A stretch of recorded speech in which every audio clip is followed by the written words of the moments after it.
YCP అధినేత మాజీ ముఖ్యమంత్రి వైఎస్ జగన్ 2029 ఎన్నికల్లో ఎలాగైనా గెలిచి తీరాలని చూస్తున్నారు.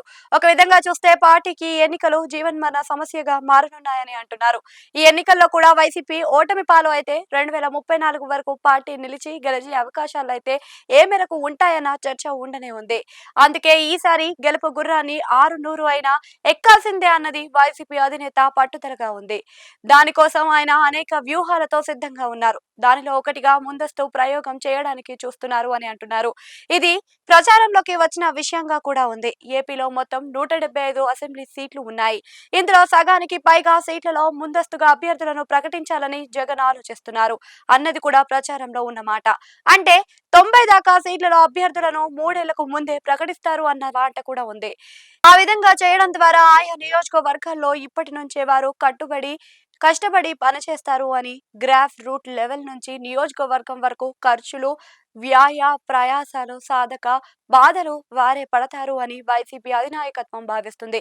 పార్టీని వారు ఒక విధంగా మరింతగా సొంతం చేసుకుంటారని, వారిలో తమకే సీటు ఇచ్చారు కాబట్టి గెలిచి రావాలన్న పట్టుదల కనిపిస్తుందని కూడా అంటున్నారు.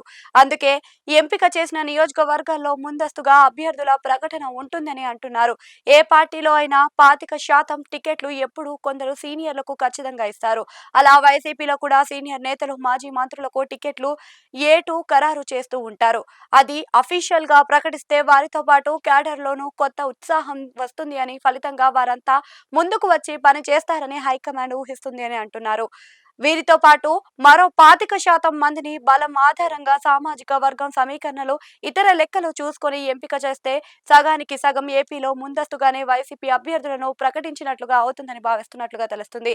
ఇలా చేయడం వల్ల ఎన్నికల మూడ్ ముందే వస్తుందని పార్టీ కూడా రియాక్ట్ అవుతుంది అని అంచనా వేస్తున్నారు. ఈ విధంగా సగం రాష్ట్రంలో వైసీపీ జోరు అందుకుంటే ఆ ప్రభావం మిగిలిన చోట్ల కూడా కనిపిస్తుంది. టోటల్ గా ఫ్యాన్ స్పీడ్ యమ రేంజ్ లో పెరిగిపోతుందని కూడా భావిస్తున్నారు. అయితే ముందుగా వైసీపీ అభ్యర్థులను ప్రకటించడం వల్ల ఇబ్బందులు కూడా ఉన్నాయని అంటున్నారు. అది కూడా 3 ఏళ్లకు ముందు ప్రకటించడం వల్ల ఆయా చోట్ల కూటమికి ఛాన్స్ ఇచ్చినట్లు అవుతుందని అంటున్నారు. వారు వీరిని మించిన వారిని బలవంతులను రంగంలోకి దింపితే అప్పుడు వైసీపీకి ఇబ్బంది అవుతుంది అని కూడా అంటున్నారు. అంతేకాదు వైసీపీ అభ్యర్థులను చూసి అన్ని విధాలుగా మెరుగైన అభ్యర్థులను కూటమి పార్టీలు సెలెక్ట్ చేసుకోవడానికి ఒక గోల్డెన్ ఛాన్స్ గా ఇది ఉపయోగపడుతుందని అంటున్నారు.